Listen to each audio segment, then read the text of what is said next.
For millions of Christians, the answer has been captured in one powerful hymn, "The Solid Rock," also known as "My Hope is Built on Nothing Less."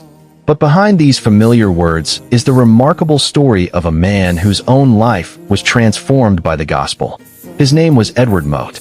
Edward Mote was born in London in 1797. He did not grow up in a strongly Christian environment. His parents were publicans, and during his childhood, religion did not occupy a central place in his life. But as Mote grew older, his heart became increasingly drawn toward Christianity. Eventually, he encountered the message of the gospel in a way that profoundly changed his life.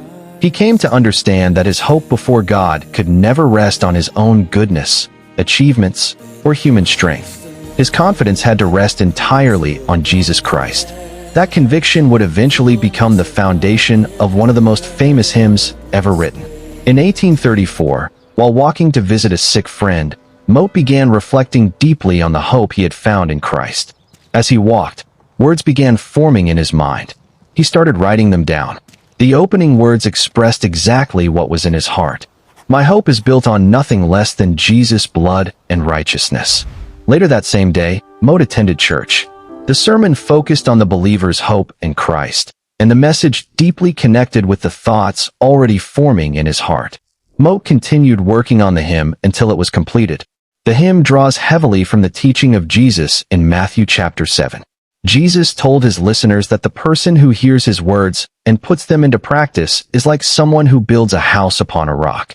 Then the storm comes, the rain falls, the floods rise, the winds blow, but the house does not collapse. Why? Because its foundation is secure. Mote took that powerful picture and turned it into a declaration of faith. Edward Mote eventually became a Baptist pastor and spent many years serving the Lord. His hymn continued to spread, crossing churches, countries, and generations. More than a century after his death in 1874, Christians are still singing the words he wrote. And perhaps that is the greatest testimony of all. Mote's hymn was not simply poetry. It was a declaration of where he had placed his hope. And today, the same question comes to us.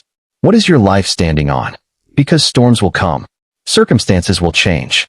People may fail you. The things you depend upon may disappear. But there is one foundation that remains firm. Jesus Christ.